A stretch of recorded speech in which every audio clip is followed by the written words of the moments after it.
Thermal optics are an absolute game changer for predator hunting. They can also be super useful for search and rescue teams and even farmers. But one of the biggest obstacles to owning a thermal scope is price. So today, we're going to figure out why thermal optics cost as much as they do, how thermal scopes actually work, and finally see a visual comparison of what you can really see through each scope from 100 yards out to 800 yards. Yeah, so obviously first one, how the thermal scope works. So I mean, as in-depth as you want to be from start to finish, if you will. Just kind of give me the rundown. Yeah. So the thermal scope itself of, taking from the germanium lens to the thermal resolution and sensor itself to the display. So what all of that is doing together is to start your germanium lens is picking up your electromagnetic waves coming from an object. So with that information is getting gathered through that lens and then transmitted over to your thermal sensor. And then that goes to your display. So to kind of break that down even more, kind of simplified, thermal is, yes, picking up heat from the target through those three different kind of specs or the lens and the sensor. More importantly, it's picking up differences in heat and temperature. And that's what's creating that image in the long run. So all those three together, that algorithm combined, that gives you your thermal display in the back and the image quality that you're going to get from it. Give me those three parts of the puzzle again. You said the germanium lens. So it'll be on the Pulsar side, it's a germanium lens that is picking up those electromagnetic waves of different heat sources.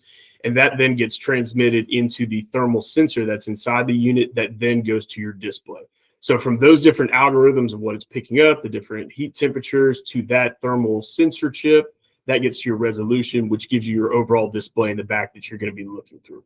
Gotcha. So is the computer per se of the scope, is that the sensor part? Yeah, essentially, correct. Yeah, that along with your display in the back.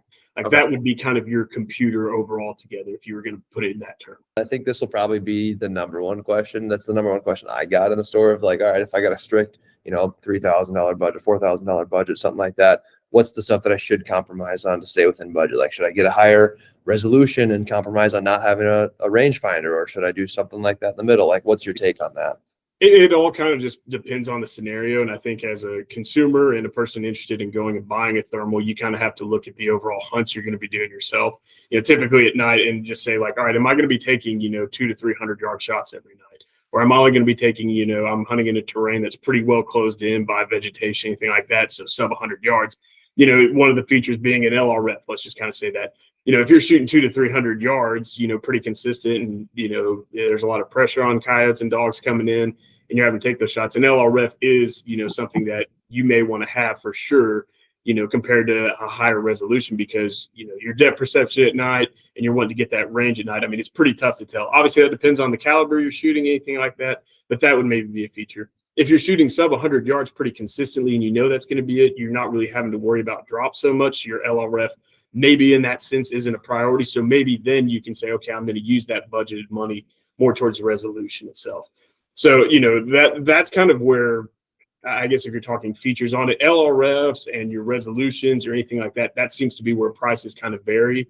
For Pulsar in general, of any kind of internal features of different color palettes, calibration modes, any of those things, they're pretty much across straight on the board. So you're not having to give up that. For mainly on the Pulsar side, anything that you have to ask yourself with a budget is, am I going to sacrifice resolution to have an LRF, which I do think is pretty key in a lot of scenarios, or do I not need the laser rangefinder on the unit and I want that higher resolution with the budget? So it's a case-by-case basis, but those are kind of the tips that I would say of narrowing it down.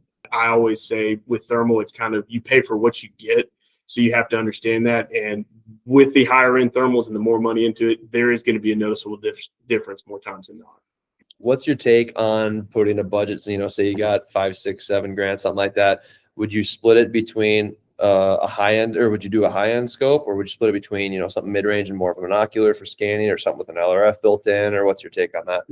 It depends on it, but my suggestion is to always put your money more towards your thermal scanner, because 95% of your hunt is going to be sitting there scanning, of going from stand to stand. If you're on the side by side doing pig hunting like we do down here, you're going to be scanning while you're driving around, going from field to field. The first time I ever thermal hunted years back, I was like, I'm not going to take a thermal scanner with me. I'm just going to go have my tripod, thermal set up on a gun. And I was just sitting there scanning in 95-degree weather, killing the battery. Going around on a tripod is not ideal to sit there and scan. So I always tell people 90-95% of your hunt is going to be scanning. So you want to be able to pick up a monocular or bino and, be able to detect what for sure is out there.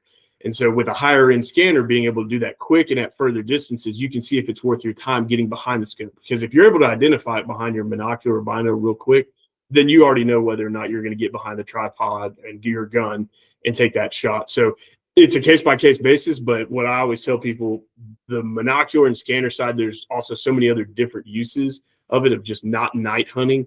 But, anytime here, and it's a state regulation, so each state's different on their laws and how they go about it. But here in Texas, I religiously take a pair of thermal binos or monocular with me whenever I'm going bow hunting, especially. I don't want to bump any deer going in, anything like that.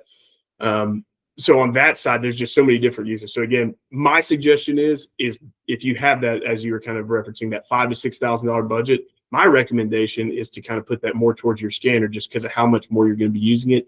And then whatever you have left over, use that towards a thermal rifle scope. For sure. No, that makes a lot of sense. I guess I never really thought about it that way because you really are spending 95% of your time scanning and 5% shooting, maybe, if you're lucky. Yeah, no, exactly. And of course, you have to have you have to have a thermal rifle scope to be able to go out there at night. Right.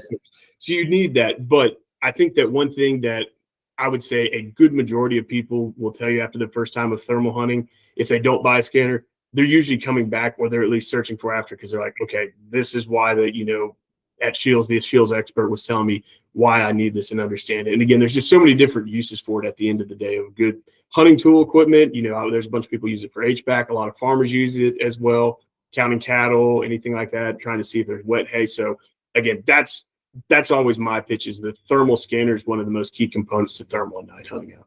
Well, anytime we come out with firmware and software updates, it just always kind of mind boggles me of how good those algorithms and how they do their software updates. If you're not having to send it back, which you may think that in some cases, of it just automatically is getting uploaded into your device. And this goes for units going years back of an update 2 years later. It's going into that program of this new technology. So it's always advancing and always changing. I mean, it seems like every couple of months, it's not every year anymore. It's every 3 to 6 months. Something new is coming out across the board. So do those updates happen? Like, are you saying that even older models continue to receive updates, like when they're connected to a Wi-Fi or something like that? Is that how it is? Correct. Yeah. So through the device itself, or we have an app called Stream Vision 2. Those are where those software and firmware updates are going to come from through the factory. Gotcha. So if they're implementing, let's just say a new color palette, or like we introduced a new ballistics calculator almost 3 years ago, that went into older models as well. But through that software and update, it was able to transmit into those older devices just through pretty much, as you were kind of talking about, Wi-Fi, Bluetooth, but through the device itself and then the Stream Vision app. We asked SCHEELS expert Jeremy to break down the major tiers of Pulsar scopes to help you figure out which one's going to work for you. First up is the Talion XQ35 PRO. This is Pulsar's base unit, but it's still a great scope from a great manufacturer, and you get real-world thermal capabilities. This unit features a 384 sensor, integrated rail mount. It also has audio and video recording capabilities, one-shot zero, multiple color palettes, and it has 8-hour battery life. This product is perfect for hunters shooting shorter ranges at night. The max identification range for this scope is around 250 yards. So what that means, you'll see heat, of course, a lot further, but out to about 250 yards, you'll be able to positively identify exactly what you're shooting. Up next is the Thermion 2 LRF XQ50 PRO. This is one of Pulsar's mid-range scopes. When using this scope, you can expect to see heat signatures out to 1,800 yards. You can also detect items with the rangefinder out to 900 yards. But the practical shooting distance for positive target identification is limited to about 450 yards. Once again, this has a 50mm objective, built-in rangefinder, recording, 7-hour battery life. It includes the full color palette. It has a one-shot zero, so you take just that one shot, you digitally move your reticle, and you're sighted in. And it also has a picture-in-picture feature for those longer shots, so you can zoom in and clearly see exactly where you're gonna hit. Use cases for this scope are basically unlimited. They work for any Western hunter wanting to shoot longer range, as well as it works well for somebody hunting close quarters.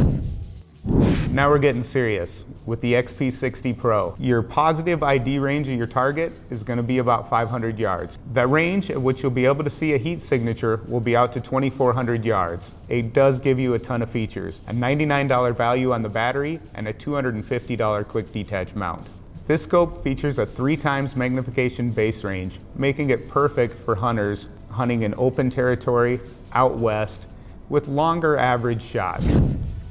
Up next, we have the top dog in Pulsar's lineup, the Thermion XQ60. It features a 1024 sensor, making image resolution great even at extreme distances. Speaking of distance, this scope will detect heat signatures out over 3,000 yards, as well as a positive identification of your target at over 800 yards. The scope is perfect if you're taking long-range shots in wide open country and you're good at the long-range shooting game. Or it is a perfect scope if you just want the best of the best when it comes to your thermal image.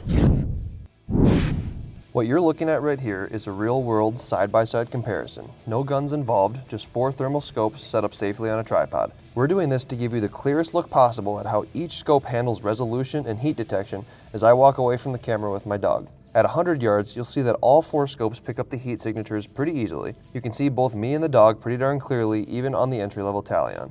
Now at 400 yards, the differences really start to stand out. The Talion is still showing movement, but you're losing finer detail. However, the XL60 and the XP60 still give you crisp, defined heat signatures. You can tell the difference between me and the dog no problem. Now 800 yards is way out there. This is where your investment starts to pay off.